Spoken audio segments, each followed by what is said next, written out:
What's going on YouTube? This is Ross's Reef bringing you an update of the Nuvo Fusion 20 gallon. As you can see, I did add an aquascape to it. I am actually very happy with how it came out.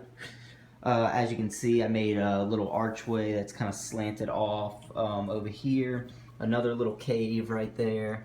Another little cave right down here that my new little cleaner shrimp seems to enjoy very much so. Figure that'll be a good little hiding spot for fish at night. As you can see, it's got a decent little bit of space. I did get a little frog spawn from a friend. He was getting rid of it. My tank isn't completely probably cycled right now, but he was getting rid of it, so I threw it in here, and hopefully it makes it. We'll see. I do also have another little kind of cave up in there. You can see I got a hermit crab right up in there, and also another small little cave right down here. I did have a clownfish in here, if some of you remember. I did lose the clownfish, unfortunately, and I do believe that is because as you can see on my aquascape, I did put a tiny bit of epoxy in a couple different places, like right here, right over there, a little bit right over there. Shortly after I used the epoxy, he started looking bad. He developed this white stuff on him, and I'm almost positive that's what killed him. It is the Fluval epoxy brand. I won't ever get that again. I'm not 100% sure if that killed him, but all I can say is very shortly after, he started looking bad, and then later on, the next morning, I found him dead. He was a very active eater. If any of you go watch my old video, you'll see he was eating like crazy, swimming good.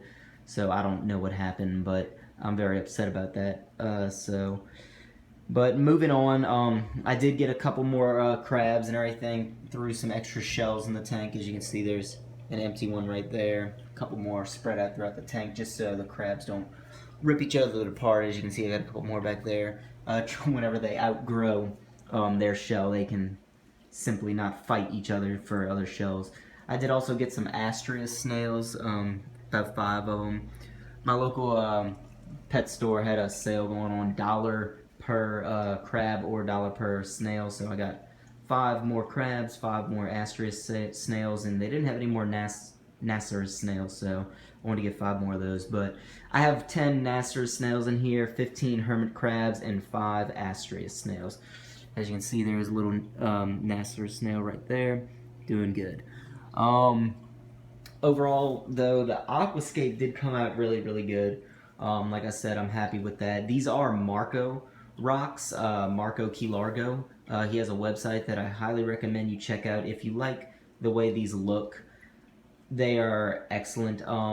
In my very first saltwater tank, I did use nothing but base rock. It had a similar look to this, but this stuff definitely looks more natural. It has many more curves or bumps on it and everything, more holes, much more porous. You can see it has a couple holes all the way through right there, so a lot of surface area for stuff to grow on. The water is doing pretty good. As you can see, it's very, very clear.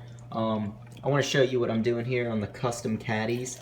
I have, let's see, let that drain for a sec.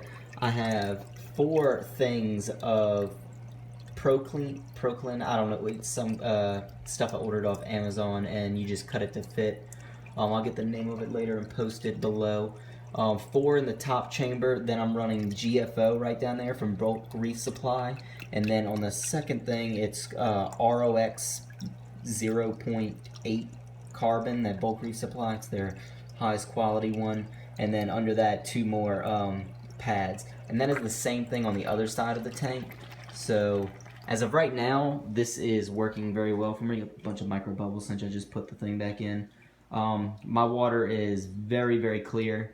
So if any of y'all are looking for an idea of how to maybe do y'all's filter, that's a good way to do it. It seems to be working for me. I don't know if you can tell, if any of you watched my first video, I did rearrange the back of the tank. This CPR hang on the back refugium, which is still running great, by the way, used to be this whole thing right here, used to be in this section.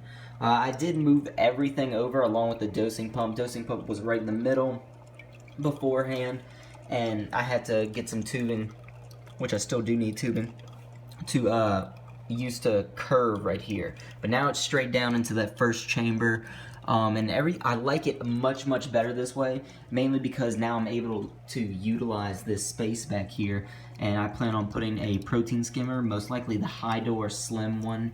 I've done a lot of research, and the Ghost desktop ones would be cool for this tank, especially because it's made by Nuvo Fusion.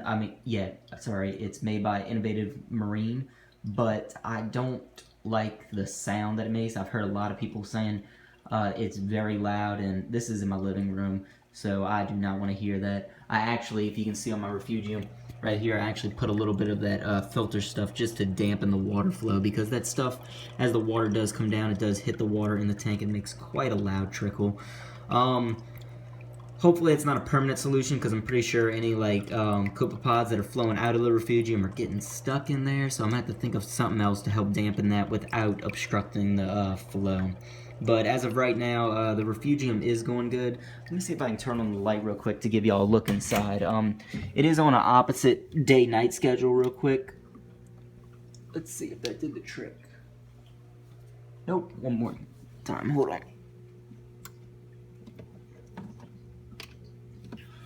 So, there we go. As you can see, I do have a good bit of chaetomorpha algae in there. Let's see. Got a little hermit crab right in there. A couple pieces of rubble rock in this chamber right before it flows out into the tank. Let me get on this side. Yeah, even more chaetomorpha. As you can see, it is growing very well in there. I did get a good batch of it from my local pet store, and it's going good. I am about to go get some copepods very soon to dose in this tank to start populating the refugium, and hopefully to seed some rock in there, so later on I can get maybe a green mandarin way down the road, or some kind of dragonite. I'm not sure yet. But this light that I am using on here is an LED. It's from Home Depot. Works great on here. In the very beginning, I actually had this light right here facing inward to the tank, and I kind of nuked my first batch of chaetomorpha algae, so don't do that. This light is very powerful if you plan on getting one. It is an LED from Home Depot. Let's see if I can give y'all, that's the brand or whatever that y'all can look at. Let's see, in case you're interested. It works very well. This refugium, I do, like I said in my first video, I do give it a very good thumbs up. CPR has made a very good quality acrylic, very strong, very durable. Love the overall design of it. 5 stars. I am keeping the tank at, that's Celsius, hold on, let's change that, 79.2 degrees. Everything seems to be going good there. I'm pretty happy with that temperature. I did put the heater right under the outflow for the refugium. I don't know if you can see down there, but it's right down there and out of sight and tucked away perfectly. As right now, I did manage to finally tune in the dosing for the alkalinity, calcium, and magnesium in my water level. As you can see, I did make this own little dosage thing out of some plexiglass, and I drilled the holes, and then this part right here that the tubes are actually being held by was from a air tube holder from PetSmart, I think. I just kind of broke it off and glued it on there, so it works great. All the flow comes out perfectly. Let's see if I can get y'all to see right down here real quick. Let me turn on the light. Under here, these are my own designs of containers. If you can see, let me see if I can turn on a flashlight for y'all. Nope, not while I'm videoing. But anyway, this little valve, God, you can't see it all. Can you see on that one? Anyway, yeah, it's the same valve that's on the auto top off. It's from Home Depot. You can adjust the flow and everything. And basically, instead of having to buy an expensive dosing pump, I just sat there for about half an hour when I set up the tank and used water. I am using the Tom Lift Aqua pumps, and I sat there with a timer and timed how much water actually came out in 1 minute's time, and I simply adjusted to where they are all at 20 milliliters per minute. You can see all my little digital timers down there. I do recommend you get digital timers for a very accurate dosing. These were $15 a piece, a little pricey, but when 9 o'clock hits, it doses instantly. I never have to worry about missing a dose because I accidentally bumped one and the little dial got out of place. So very, very good down there. I'm still going to probably hopefully rearrange all the wires so they're a bit more neat and I can utilize space down there a little bit better. But as of right now, that's how it's going to be. One thing I did have to dose is I did go and get some 8.4 from Aqua to help stabilize my pH. For the longest time, I've been getting a pH of nothing but 8.0. So that brought it right up to 8.4. I do highly recommend that product to anybody who's looking to maybe get something to help supplement pH. So, but everyone, if you can just leave comments below on what you think, any improvements or any other suggestions on what I can do for this tank, please let me know.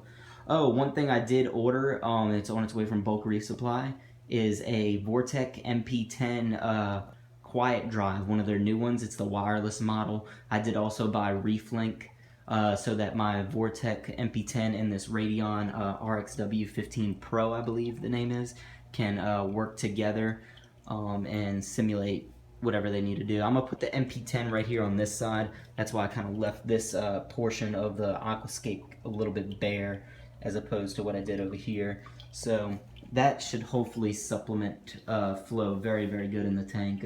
As you can see though, this little frog spawn right here is actually doing pretty good with those spin streams. It gets a nice little burst of flow every 30 seconds or something, and it seems to be happy. I mean, it opened up right away when I put it in the tank right there, and so far I think it likes that spot. So I'm gonna let it sit there for probably a week or 2 or 3, and if it is doing good, I may find a more permanent spot for it on the rock work. I haven't decided yet.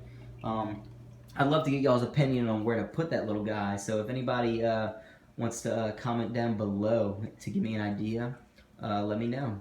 Thanks. So this has been Ross's Reef signing off. I will see y'all next time.